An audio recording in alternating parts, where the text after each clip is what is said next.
ভক্তি বনাম যুক্তি এই দ্বন্দ্বটা মানুষের ভেতরে জন্ম নিয়েছে সেদিন থেকেই যেদিন মানুষ প্রথম আকাশের দিকে তাকিয়ে প্রশ্ন করতে শিখেছে। কেউ হাত জোড় করেছে, কেউ মাথা উঁচু করে যুক্তি খুঁজেছে। এই দুই প্রবাহ পাশাপাশি চলেছে হাজার হাজার বছর ধরে।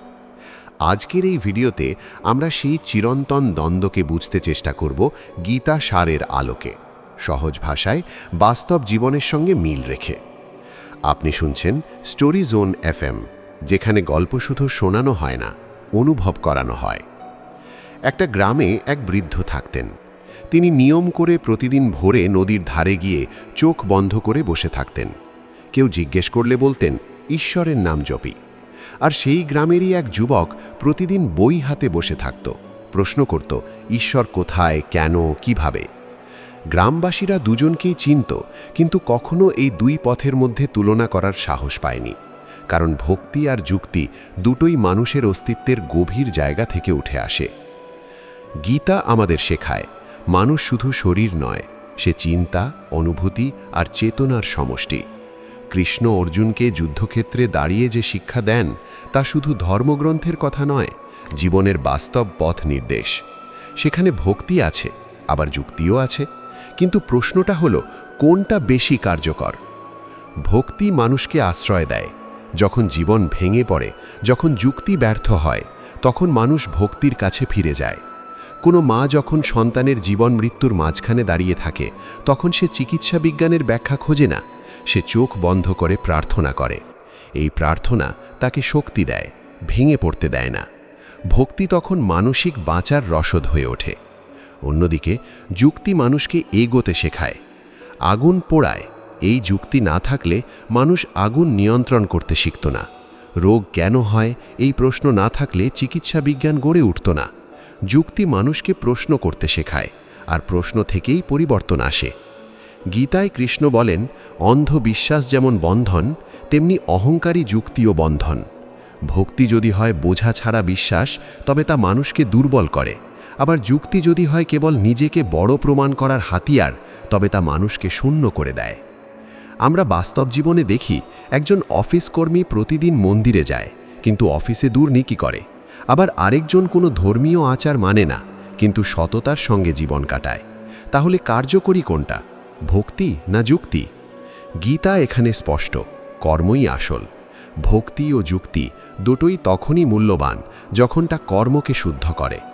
একটা ছেলেকে যদি শুধু বলা হয় সব ঈশ্বরের হাতে ছেড়ে দাও, সে হয়তো পড়াশোনা ছেড়ে দেবে। আবার যদি শুধু বলা হয় সব তোমার হাতে, সে ব্যর্থ হলে ভেঙে পড়বে। গীতা বলে, কর্ম করো, কিন্তু ফলের মোহ ছাড়ো। এখানে যুক্তি আছে, কর্ম ছাড়া ফল নেই। আবার ভক্তিও আছে, ফল ঈশ্বরকে সমর্পণ। ভক্তি মানুষকে নম্র করে, যুক্তি মানুষকে আত্মবিশ্বাসী করে। সমস্যা হয় যখন ভক্তি মানুষকে অন্ধ করে আর যুক্তি মানুষকে অহংকারী করে তোলে। আজকের সমাজে আমরা দেখি, একদল বলে বিজ্ঞানী সব, অনুভূতির কোনো মূল্য নেই। আরেক দল বলে বিশ্বাসী সব, প্রশ্ন করা পাপ। এই দুই চরমপন্থাই মানুষকে বিভক্ত করছে। গীতার সার হল ভারসাম্য। কৃষ্ণ অর্জুনকে শুধু প্রার্থনা করতে বলেননি, আবার যুদ্ধের কৌশল শিখতেও বলেননি। তিনি বলেছেন, নিজের কর্তব্য বোঝো, যুক্তি দিয়ে সিদ্ধান্ত নাও, আর ভক্তি দিয়ে মনকে শান্ত রাখো। একজন ব্যবসায়ী যদি শুধু ভক্ত হয়, সে হয়তো হিসাব করবে না। আবার যদি শুধু যুক্তিবাদী হয়, সে মানুষের কথা ভুলে যাবে। কিন্তু যদি সে দুটোকে মিলিয়ে নেয়, তাহলে সে ন্যায়সঙ্গত ব্যবসা গড়ে তুলতে পারে। বাস্তব জীবন এটাই শেখায়। আমরা যখন ব্যর্থ হই, যুক্তি আমাদের বলে কোথায় ভুল হয়েছে। ভক্তি আমাদের বলে তুমি একা নও। এই দুইয়ের মিলনেই মানুষ আবার দাঁড়াতে পারে। গীতায় তাই বলা হয়, জ্ঞান, ভক্তি আর কর্ম তিনটেই পথ, আলাদা নয়। আজকের এই ভিডিওতে আমরা এটা বোঝার চেষ্টা করছি যে ভক্তি বনাম যুক্তি কোনো যুদ্ধ নয়, এটা আসলে সমন্বয়ের গল্প। কৃষ্ণ অর্জুনকে যুদ্ধ করতে বলেছিলেন, কিন্তু ঘৃণা নিয়ে নয়। যুক্তি দিয়ে অস্ত্র ধরতে বলেছিলেন, কিন্তু হৃদয়ে ভক্তি রেখে। আমাদের জীবনে যখন সিদ্ধান্ত নিতে হয়, বিয়ে, চাকরি, সম্পর্ক, তখন শুধু যুক্তি যথেষ্ট নয়, শুধু আবেগও নয়। ভক্তি আমাদের অন্তরের কণ্ঠস্বর শোনায়, যুক্তি আমাদের বাস্তবতা দেখায়। গীতা এখানেই চিরকালীন। মানুষ যখন একা থাকে, তখন তার ভেতরের দ্বন্দ্বগুলো সবচেয়ে জোরে কথা বলে। দিনের আলোয় কাজের ভিড়ে মানুষের ভেতরের ভক্তি আর যুক্তির লড়াই চাপা পড়ে যায়। কিন্তু রাত হলে, ব্যর্থতা হলে, প্রিয় কেউ চলে গেলে তখন এই দুই শক্তি মুখোমুখি দাঁড়িয়ে যায়। একদিকে মন বলে সব ঠিক হয়ে যাবে, আরেকদিকে মাথা বলে কেন হলো, কোথায় ভুল। গীতা এই মুহূর্তগুলোকেই সবচেয়ে গুরুত্ব দেয়। আধুনিক মানুষের জীবন আগের চেয়ে অনেক বেশি জটিল। আগে মানুষ প্রকৃতির ওপর নির্ভর করত, এখন মানুষ সিদ্ধান্তের ওপর নির্ভর করে। কোন চাকরি নেবে, কোন শহরে থাকবে, কাকে ভালোবাসবে, সবই যুক্তির হিসেব। কিন্তু যতই হিসেব কষা হোক, জীবনে এমন সময় আসে যেখানে কোনো হিসেব মেলে না। তখন মানুষ আবার ভক্তির দিকে ফিরে যায়। এটা দুর্বলতা নয়, এটা মানুষের স্বাভাবিক প্রবণতা। একজন শিক্ষিত মানুষ যে সারাদিন যুক্তির কথা বলে, বিপদের সময় মায়ের মুখে মন্ত্র শুনলে শান্তি পায়। সে জানে এই মন্ত্র সমস্যার সমাধান নয়, কিন্তু মানসিক ভারসাম্য ফিরিয়ে আনে। গীতা এখানেই গভীর। কৃষ্ণ জানতেন মানুষ শুধু চিন্তা দিয়ে বাঁচে না, অনুভূতিও লাগে। ভক্তি যদি মানুষকে পালিয়ে থাকার অজুহাত পায়, তাহলে তা ক্ষতিকর। কেউ যদি বলে সব ঈশ্বরের ইচ্ছা আর নিজের দায়িত্ব এড়িয়ে যায়, গীতা তাকে সমর্থন করে না। আবার যুক্তি যদি মানুষকে এমন জায়গায় নিয়ে যায় যেখানে সে অন্যের কষ্ট বুঝতে ভুলে যায়, সেটাও গীতার পথ নয়। গীতা বলে দায়িত্ব এড়ানো পাপ, আর দায়িত্বহীন যুক্তি অন্ধ। একটা পরিবারে এই দ্বন্দ্ব খুব স্পষ্ট। বাবা হয়তো বিশ্বাস করেন সব ঠিক হয়ে যাবে, ছেলে প্রশ্ন করে কিভাবে ঠিক হবে। বাবা বলেন বিশ্বাস রাখ, ছেলে বলে পরিকল্পনা দরকার। এই সংঘাত অনেক বাড়িতে নীরবে চলে। কেউ ভুল নয়, সমস্যা তখনই হয় যখন একজন আরেকজনকে তুচ্ছ করে। গীতা শেখায় শুনতে। কৃষ্ণ অর্জুনকে শুধু উপদেশ দেননি, অর্জুনের প্রশ্ন শুনেছেন। আজকের সমাজে মানুষ শুনতে ভুলে গেছে। যুক্তিবাদী মানুষ ভক্তকে অন্ধ বলে, ভক্ত যুক্তিবাদীকে নাস্তিক বলে। এই লেবেলিং মানুষের দূরত্ব বাড়ায়। বাস্তব জীবনে সফল মানুষদের দিকে তাকালে দেখা যায় তারা সবাই কোনো না কোনোভাবে এই দুই শক্তিকে মিলিয়েছে। একজন ডাক্তার যুক্তি দিয়ে রোগ বোঝে, কিন্তু রোগীর সামনে দাঁড়িয়ে সহানুভূতি দেখায়। একজন শিক্ষক যুক্তি দিয়ে পড়ান, কিন্তু ছাত্রের মনে বিশ্বাস জাগান। এই বিশ্বাসটাই ভক্তির সূক্ষ্ম রূপ। গীতায় কর্মযোগের কথা বলা হয়, কিন্তু কর্ম মানে শুধু কাজ নয়, মনোভাবও। কেউ যদি শুধু ফলের জন্য কাজ করে, সে ভেঙে পড়ে। আর কেউ যদি শুধু বিশ্বাসে বসে থাকে, সে থেমে যায়। কর্ম মানে এগোনো, ভক্তি মানে থেমে না যাওয়া। আজকের তরুণ প্রজন্ম প্রশ্ন করে, যদি সব যুক্তি দিয়ে বোঝা যায় তাহলে ভক্তির দরকার কি? এই প্রশ্নটা স্বাভাবিক, কিন্তু যুক্তি সব প্রশ্নের উত্তর দেয় না। ভালোবাসা কেন হয়, বিশ্বাস কেন জন্মায়, এই জায়গাগুলোতে যুক্তি থেমে যায়, অনুভূতি কথা বলে। আবার ভক্তিরও সীমা আছে। ইতিহাসে দেখা গেছে অন্ধ বিশ্বাস মানুষকে ভয়ঙ্কর পথে নিয়ে গেছে। যুদ্ধ, বিভাজন, ঘৃণা সবই বিশ্বাসের নামে হয়েছে। তাই গীতা বলে বিবেক হারিও না। ভক্তি মানে বিবেকহীন হওয়া নয়। একজন শিক্ষিত মানুষ যে সারাদিন যুক্তির কথা বলে, বিপদের সময় মায়ের মুখে মন্ত্র শুনলে শান্তি পায়। সে জানে এই মন্ত্র সমস্যার সমাধান নয়, কিন্তু মানসিক ভারসাম্য ফিরিয়ে আনে। গীতা এখানেই গভীর। কৃষ্ণ জানতেন মানুষ শুধু চিন্তা দিয়ে বাঁচে না, অনুভূতিও লাগে। মানুষ সবচেয়ে বেশি ভক্ত হয় তখন যখন সে ভয় পায়, আর মানুষ সবচেয়ে বেশি যুক্তিবাদী হয় তখন যখন সে নিয়ন্ত্রণে থাকতে চায়। এই দুই প্রবণতা একসঙ্গে মানুষের ভেতরে বাস করে। মৃত্যু ভয়, ভবিষ্যৎ নিয়ে অনিশ্চয়তা, প্রিয়জন হারানোর আশঙ্কা, এই জায়গাগুলোতে যুক্তি বারবার হোঁচট খায়। তখন ভক্তি এসে মানুষের কাঁধে হাত রাখে। মৃত্যু নিয়ে যুক্তি অনেক কিছু ব্যাখ্যা করতে পারে। শরীর কিভাবে নিস্তেজ হয়, মস্তিষ্ক কিভাবে কাজ বন্ধ করে, সবই বিজ্ঞানের ভাষা। কিন্তু এরপর কি? এই প্রশ্নে যুক্তি নীরব। এই নীরবতাই মানুষকে ভক্তির দিকে ঠেলে দেয়। গীতা এখানে বলে আত্মা অমর। এই কথা কেউ বিশ্বাস করে, কেউ করে না, কিন্তু এই ধারণা মানুষের ভয় কমায়, তাকে সাহস দেয়। একজন মানুষ যখন জানতে পারে তার হাতে সময় কম, তখন তার আচরণ বদলে যায়। কেউ হিসেব মেলাতে বসে আর কতদিন বাঁচবে, কেউ আবার চোখ বন্ধ করে কৃতজ্ঞতা জানায় এতদিন যা পেয়েছে তার জন্য। এই দুই প্রতিক্রিয়ার মাঝখানেই ভক্তি আর যুক্তির অবস্থান। গীতা বলে মৃত্যু অনিবার্য, কিন্তু আতঙ্ক অপ্রয়োজনীয়। এই শিক্ষা যুক্তিকে শান্ত করে, ভক্তিকে দৃঢ় করে। কেউ যদি শুধু মৃত্যু ভয় নিয়ে বাঁচে, সে বাঁচে না। আবার কেউ যদি শুধু বিশ্বাসে চোখ বন্ধ করে থাকে, সে জীবনের মূল্য বোঝে না। জীবনের অর্থ খোঁজার প্রশ্নে যুক্তি অনেক সময় বিভ্রান্ত হয়। ক্যারিয়ার, টাকা, সম্মান এসব কি শেষ কথা? অনেক মানুষ এই সব কিছু পেয়েও শূন্যতা অনুভব করে। তখন সে প্রশ্ন করে, আমি কেন আছি? এই প্রশ্নের সরাসরি উত্তর যুক্তির কাছে নেই। ভক্তি এখানে অর্থ তৈরি করে। কেউ ঈশ্বরের সেবায় অর্থ খুঁজে পায়, কেউ মানুষের কাজে। গীতায় কৃষ্ণ বলেন, নিজের স্বভাব অনুযায়ী কাজ করাই ধর্ম। এই কথাটা খুব বাস্তব। সবাই একরকম নয়। কেউ গবেষণা করে শান্তি পায়, কেউ সেবা করে। সমস্যা হয় যখন আমরা নিজের স্বভাব অস্বীকার করি। যুক্তির চাপে কেউ এমন পেশায় ঢোকে যেখানে সে সুখী নয়। আবার ভক্তির চাপে কেউ নিজের প্রতিভা নষ্ট করে। একজন শিল্পী যদি শুধু যুক্তির কথা শোনে, সে হয়তো কখনো ছবি আঁকবে না। আবার যদি শুধু ভক্তির ওপর চলে, সে অনুশীলন করবে না। শিল্প তখন জন্মায় না। জীবনও তেমন, চর্চা আর বিশ্বাস দুটোই লাগে। মানুষের ভয় শুধু মৃত্যুর নয়, ব্যর্থতারও। ব্যর্থ হলে সমাজ কি বলবে, পরিবার কি ভাববে, এই ভয় যুক্তিকে আরও কঠোর করে তোলে। তখন মানুষ নিজেকে যন্ত্রের মতো চালায়। কিন্তু যন্ত্র ক্লান্ত হয় না, মানুষ হয়। এই ক্লান্তির জায়গায় ভক্তি বিশ্রাম দেয়। অনেকেই বলে ভক্তি মানুষকে দুর্বল করে, কিন্তু বাস্তবে দেখা যায় যারা ভেতরে শান্ত, তারাই সবচেয়ে দৃঢ় সিদ্ধান্ত নিতে পারে।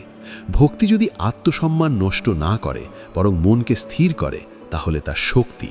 গীতা বারবার বলে আসক্তি ত্যাগ করতে।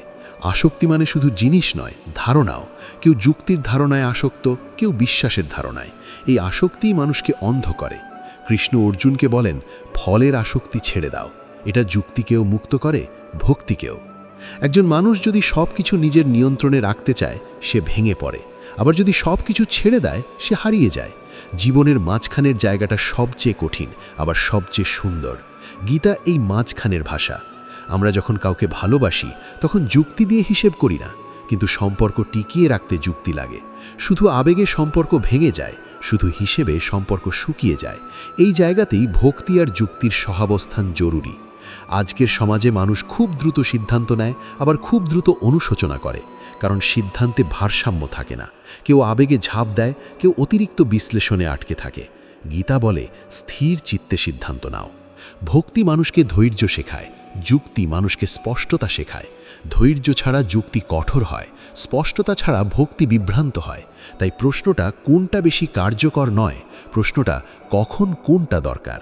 একজন মা যখন সন্তানের জন্য রাত জাগে, সেখানে কোনো যুক্তি নেই, কিন্তু সন্তানকে মানুষ করতে নিয়ম দরকার, শাসন দরকার। এখানে যুক্তি কাজ করে। মায়ের ভালোবাসাই ভক্তি, তার সিদ্ধান্তই যুক্তি। গীতার সবচেয়ে বড় শিক্ষা হলো নিজের ভেতরের কোলাহল চিনতে শেখা।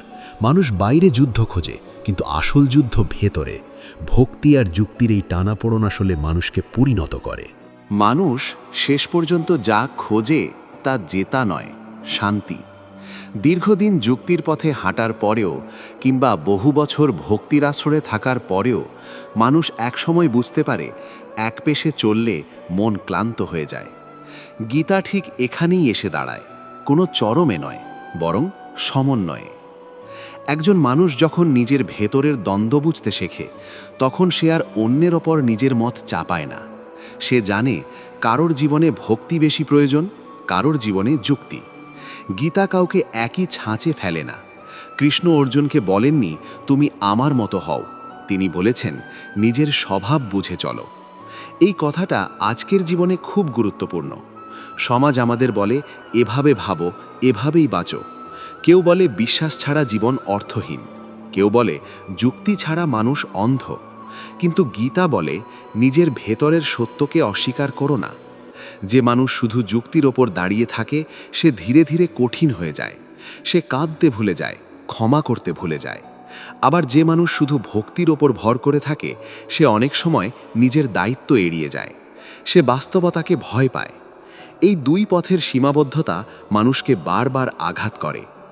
গীতার পথ আলাদা। এখানে ভক্তি মানে আত্মসমর্পণ নয়, বরং সচেতন বিশ্বাস। যুক্তি মানে তর্ক নয়, বরং বিবেক।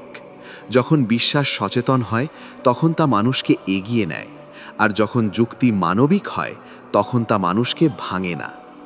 একজন মানুষ যদি জীবনের কঠিন মুহূর্তে নিজেকে প্রশ্ন করতে পারে, আমি এটা কেন করছি, তাহলেই সে গীতার পথে হাঁটছে। এই প্রশ্ন যুক্তির, আর যদি সে নিজের ভেতর থেকে উত্তর পাওয়ার জন্য শান্ত থাকে, সেটাই ভক্তি। গীতা আমাদের শেখায় জীবন কোনো পরীক্ষার খাতা নয়, যেখানে সব উত্তরের হিসাব মিলতেই হবে। জীবন একটা প্রবাহ, কখনো যুক্তি নৌকা, কখনো ভক্তি বৈঠা, দুটো ছাড়া নদী পার হওয়া যায় না। আজকের দ্রুত বদলে যাওয়া পৃথিবীতে মানুষ খুব দ্রুত ক্লান্ত হয়, তথ্যের ভিড়ে মন ভারী হয়ে ওঠে। তখন কেউ পাহাড়ে যায়, কেউ প্রার্থনায় বসে, কেউ একা থাকতে চায়। এগুলো পালানো নয়, এগুলো নিজেকে সামলে নেওয়ার চেষ্টা। গীতা এই চেষ্টাকে সম্মান করে। যে মানুষ নিজের ভুল মেনে নিতে পারে সে যুক্তিবাদী, যে মানুষ ক্ষমা করতে পারে সে ভক্ত, আর যে মানুষ দুটোই পারে সে পরিণত। গীতার উদ্দেশ্য মানুষকে পরিণত করা। ভক্তি বনাম যুক্তি, এই প্রশ্নটা আসলে মানুষের বিকাশের ধাপ। ছোটবেলায় মানুষ বিশ্বাস করে, বড় হয়ে প্রশ্ন করে, আর পরিণত হলে বুঝতে শেখে।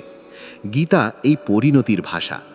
আমরা যদি জীবনে একটু থেমে নিজের দিকে তাকাই, তাহলে দেখব আমাদের সবচেয়ে সুন্দর সিদ্ধান্তগুলো এসেছে ভেতরের শান্তি থেকে, আর সবচেয়ে ভুল সিদ্ধান্তগুলো এসেছে চরম আবেগ বা চরম হিসাব থেকে।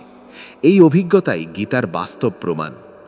গীতা কোনো ধর্মের দেওয়ালে বন্দী নয়, এটা মানুষের বই। এখানে ঈশ্বর আছেন, আবার মানুষও আছে, প্রশ্ন আছে, আবার গ্রহণও আছে। তাই হাজার বছর পরেও মানুষ এখানে নিজের গল্প খুঁজে পায়। যে মানুষ যুক্তিকে ভয় পায় না আর ভক্তিকে লজ্জা পায় না, সেই মুক্ত। মুক্ত মানে সব ছেড়ে দেওয়া নয়, মুক্ত মানে ভারসাম্য। আজকের এই আলোচনা শেষ করার আগে শুধু একটা কথাই বলা যায়, ভক্তি আর যুক্তির মধ্যে লড়াই নেই, আছে হাত ধরাধরি। একটাকে বাদ দিলে জীবন অসম্পূর্ণ। এই কথাগুলো যদি আপনার ভেতরে একটু নড়াচড়া তৈরি করে, একটু ভাবতে শেখায়, তাহলেই পথ চলা সার্থক। আপনি শুনছিলেন স্টোরি জোন FM। এখানেই গল্প থামে না, বরং নতুন করে শুরু হয়। যদি আজকের এই ভিডিও ভালো লাগে, তাহলে চ্যানেলটি সাবস্ক্রাইব করে আমাদের পাশে থাকবেন।